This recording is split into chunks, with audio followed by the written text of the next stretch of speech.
Բարև ձեզ սիրելի հեռուստադիտողներ, Civic-ի տաղավարում հյուրընկալել եմ Հանուն Հանրապետության կուսակցության արտաքին գործերի քարտուղար Արնոլդ Բլեյանին, բարև ձեզ։ Բարև ձեզ։ Շնորհակալություն մեր հրավերն ընդունելու համար։ Ես էլ եմ շնորհակալ։ Պարոն Բլեյան, անդրադառնանք վերջին զարգացումներին հայ-ռուսական հարաբերությունների հետ կապված։ Երեկ Ռուսաստանի արտգործնախարարության խոսնակը կրկին անդրադարձել էր Կապանում Ռուսաստանի Դաշնության հյուպատոսություն բացելուն, նշել է, որ մինչև մայիս բանակցությունները ավարտին կհասցվեն եւ մոտ ժամանակներում այդ պլանը կիրագործվի։ Կուզեի ձեր դիտարկումները լսել Հայաստանին, ինչքանով է դա պետք, որոնք պետք է լինեն մեր անելիքները։ Եկեք իրերն իրենց անունով կոչենք եւ փաստենք, որ փաստորեն Հայաստանի Հանրապետության ռազմավարական հակառակորդ Ռուսաստանը,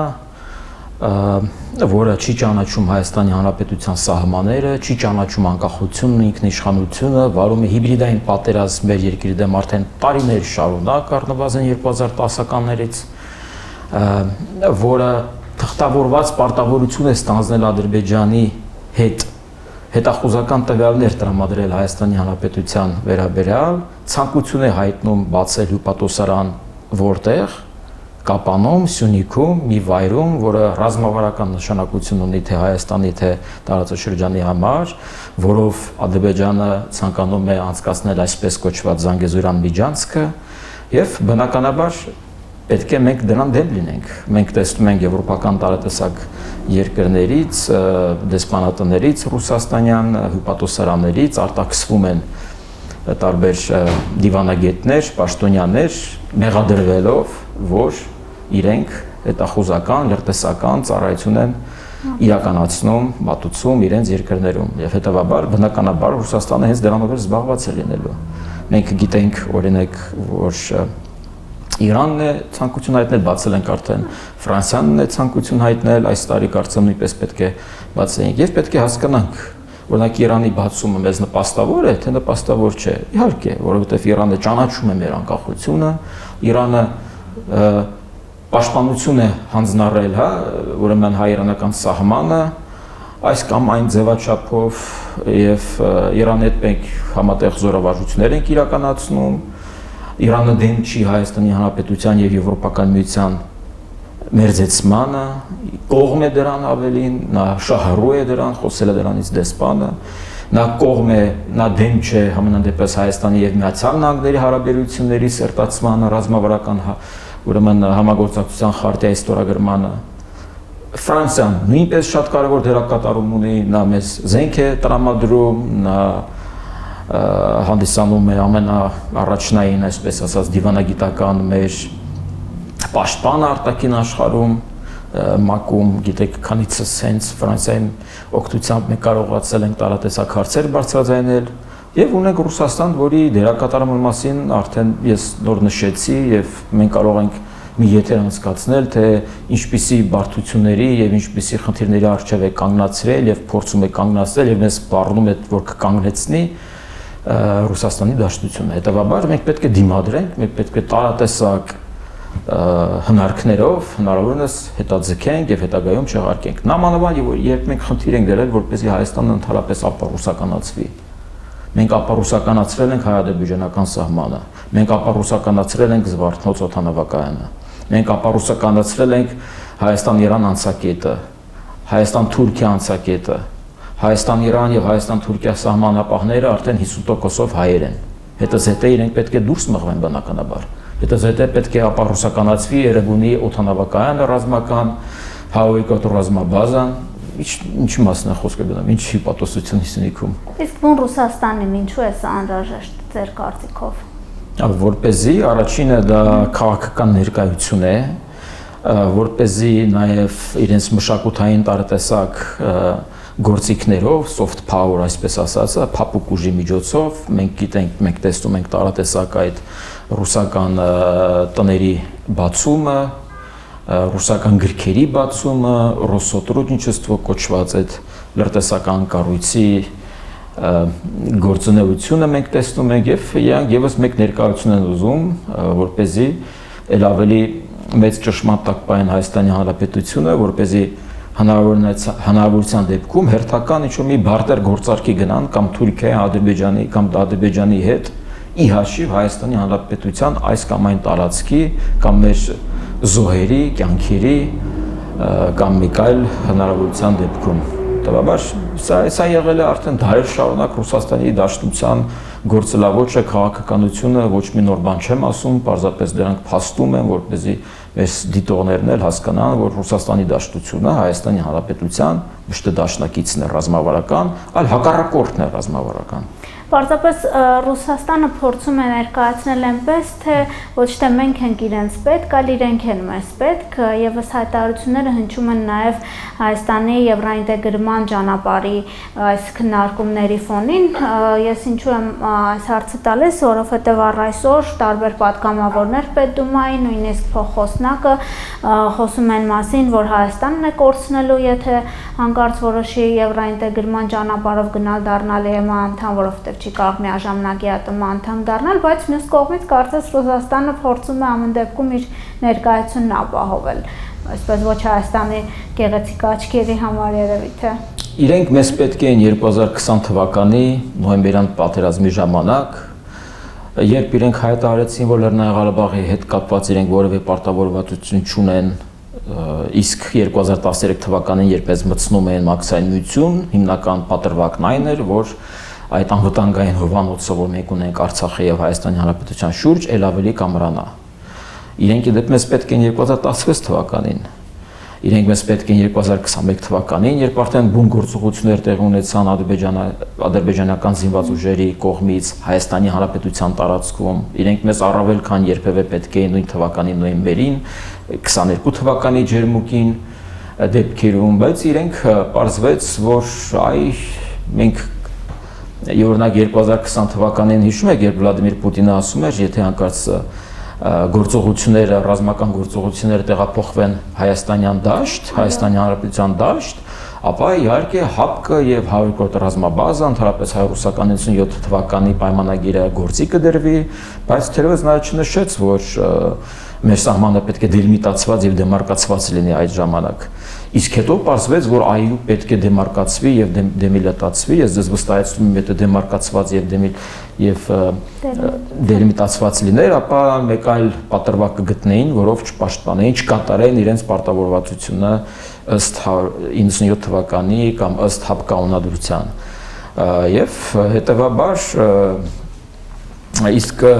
գիտեք, նույն ՀԱՊԿ-ի պարագայում տարիներ շարունակ մեզ ասում են, որ այ չի կարելի, ՀԱՊԿ-ը շատ կարևոր է, բայց հետո մենք տեսանք ինչ եղավ։ Հիմա նույնը մեզ ասում են ԵԱՏՄ-ի պարագայում, չի կարելի, սա կլինի, նա կլինի, բայց եթե մենք ոչ մի բան չանենք եւ սպասենք, ապա ինչպես ՀԱՊԿ-ը պայթեց մեր գլխին որպես փուչիկ, ապա ԵԱՏՄ-ն նույնպես կփլվի եւ մենք կմնանք դրա փլատակների տակ։ Իսկ բերել այն օրինակները, թե այ տեսեք ինչ եղավ Ուկրաինայի հետ, ինչ եղավ Վրաստանի հետ, այսինքն իրենք մեզ սպառնում են, որ իրենք մեր վրա կհարձակվեն, եթե մենք տնտեսական դիվերսիֆիկացիա իրականացնենք։ Դուք հիշում եք, օրինակ, երբ Մեծյալ թագավորությունը սկսեց քննարկումներ Եվրամիությունից դուրս գալու կապակցությամբ եւ որևէ նման ուրեմն հայտարարություն հնչեր Բրյուսելից կամ Եվրոպական միության մեկ այլ մայրաքաղաքից, որ եթե դուք դուրս գաք, մենք հարձակվենք Լոնդոնի վրա կամ այս կլինի կամ այն կլինի, չի եղել։ Այդ քաղաքակիրթ ձևով տեղ ունեցավ հանրաքվե, Միացյալ Թագավորությունը դուրս եկավ, իհարկե առ այսօր իրենք տնտեսական կորուստներ են ունենում, այսօր Լոնդոնը ել ավելի է փորձում մերձանալ Եվրոպական միության հետ, քան երբևէ հաշվի առնելով Միացյալ Նահանգների քաղաքականությունը։ Եվ մենք այլ ճանապարհ չունենք։ Իսլանդիան հայտարարել է 27 թվականին պետք է դառնա Եվրոպական միության անդամ։ Հենց այնպես չէ, որ այդ երկրները փորձում են դառնալ Եվրոպական միության անդամ։ Հյուսիսային Մակեդոնիան փոխեց իր անվանումը երկրի, որպեսզի վետոն հանվի եւ իրեն կարողանան միանան այդ կազմակերպությանը, այդ տնտեսական կազմակերպությանը։ Այնքան հեռու են իրեն գնացել։ Եվ սա առաջին հերթին մեզ է պետք։ Ձեր կարծիքով մեր հասարակությունը ունի այդ գիտակցությունը, տարիներ շարունակ այնպիսի քարոզ է տարվել Հայաստանում, դուք էլ ինքներդ նշեցիք, որ ուզում եք Վրաստանի նման տարածքներ կորցնել, ուրեմն չեն կարող գնալ այդ ճանապարհով, ուզում եք Ուկրաինայի օրն ընկնել, ու դրա համար չենք գնա այդ ճանապարհով, եւ ընդհանրապես Եվրամիությունը ասոցացնում են բոլորովին այլ արժեքների հետ։ Եվ մի հասարակություն, որ օրինակ Գյումրիում կոմունիստական կուսակցությանը շուրջ 20% ձայն է տալիս։ Հնարավոր է օրինակ գնալ այդ ճանապարհով, թե մենք նախ հասարակության հետ ինքներս մեզ հետ պետք է աշխատանք տանենք, նոր այդպիսի ճանապարհով փորձենք գնալ։ Նախ եկեք թող մեզ ոչ թե վախեցնեն, թե մենք ընկնենք Վրաստանի կամ Ուկրաինայի օրը, այլ թող մեզ վախեցնեն կամ ավելի շուտ քաջալերը նրանով, որ մենք կարող ենք ընկնել Լատվիայի, Էստոնիայի, Լիտվայի օրը, Լեհաստանի օրը եւ մնացած այլ եվրոպական միության երկրների օրը։ Բոլորովին վերջերս իդեպ եղել էր հարցում եվրոպական միություններում եւ եվրոպական միության քաղաքացիների մոտ այդքան մեծ վստահություն առ եվրոպական միության, քան այսօր չի եղել երբևէ։ Եվ հետեւաբար դա խոսում է նրա մասին, որ եվրոպական միությունը կայացած տնտեսական միություն է, որը նաեւ արդեն ձեռք է բերում ռազմական բաղադրիչ, հաշվի առնելով Միացյալ Նահանգների քաղաքականությունը, հա, եւ հետեւաբար եվրոպական միությունը նաեւ դառնալու է վերջո աշխարհաքաղաքական կենտրոն, լուրջ կենտրոն, որի մասը մենք պետք է կազմենք, որովհետեւ այլ տարբերակ չկա։ Ինչ կապված է Գյումրիի հետ, նույն կոմունիստական կուսակցությունը 21 թվականին հավաքել էր ընդամենը 200 քանի ձայն։ Այսինքն այնտեղ ոչ թե կոմունիստներն են հաղթել, այլ հաղթել է Վարդան Ղուկասյանը։ Եթե Վարդան Ղուկասյանը 10 քանի հազար ձայն դա որոշիչ չէ։ Այսինքն Գյումրիում անցան հիմնականում այն ուժերը, որոնք սեփականատեր են, կալվածքներ ունեն, բիզնեսներ ունեն եւ հետեւաբար աշխատողներին մենք ունենք այդ ձայնագրությունը պարտավորված ուրեմն բերման են ենթարկել ընտրությունների եւ հետեւաբար այնտեղ աշխարհաքաղաքական ես նկարտումներ չէի տեսնի, որքան էլ Վարդան Ղուկասյանը փորձեց դա ներկայացնել այդպես, բայց դա այդպես չէ։ Մենք ունենք այլ հարցումներ, տարատեսակ հարցումներ, թե միջազգային, թե տեղական ուրեմն կազմակերպությունների կողմից, որոնք փաստում են, որ Հայաստանի Հանրապետության ողջ տարածքով ճնշող մեծամասնությունը, նաև վերջշփումները մարզերում, Երևան քաղաքում նույնպես խոսում են նրա մասին, որ Հայաստանի Հանրապետության քաղաքացիները հասկանում են, որ Ռուսաստանի Դաշնության հետ ճանապարհ չկա, որովհետև մենք չունենք այդ երկրի հետ ընդհանուր շահ։ Մենք ցեղասպանություն ապրած ժողովուրդ ենք, ազգ ենք։ Մենք տեսնում ենք Ռուսաստանն ինչ է անում ուկրաինացիներին, միազգին, որոնք իրենց անվանում են արյունակից, եղբայր, քույր եւ այլն։ Այսինքն իրենց դիտարկմամբ եղբայրասպան, ցեղասպան պատերազմ են վարում։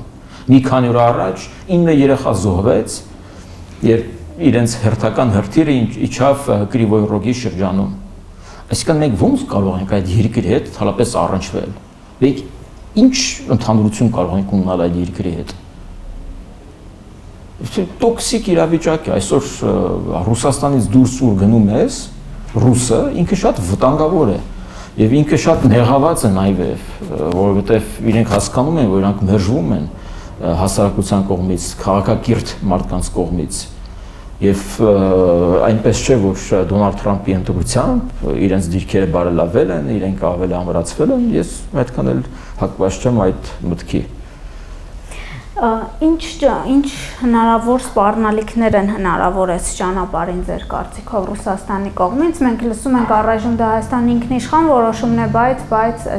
էստոնայնությամբ հայտարարություններ Հայաստանը կկորցնի ԵՏՄ-ի առավելությունները, իրենց ձևակերպումներն եմ ասում, բայց ռեալ ինչ կարելի ակնկալել Ռուսաստանից, եթե Հայաստանը հաստատակամ մնա Եվրամիության անդամակցելու։ Եկեք ֆիքսենք, որ Եվրամիության անդամակցությունը դա մեկ օրվա բան չէ, դա տարիների հարց է։ 5 տարի, միգուցե 10 տարի, չգիտեմ, լավագույն դեպքը դա 2030 թվականն է, որի մասին ազդարարել են Եվրոպական միությունից որպես բաց դռների օր, այսպես ասած։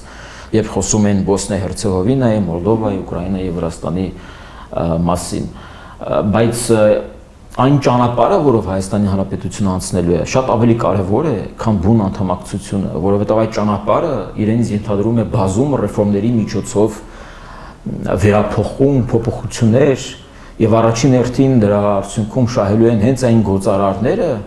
որոնց այսօր վախեցնում են, որ դուք կկորցնեք այդ շուկաները։ Եվ եկեք ֆիքսենք, որ մինչև 2013 թվականը Հայաստանի գործարարները եւ Հայաստանի Հանրապետությունը շատ հանգիստ առևտրային եւ գործարար հարաբերությունների մեջ էին մտնում թե Ռուսաստանի, թե Բելարուսի, թե Ղրղստանի, թե Ղազախստանի հետ։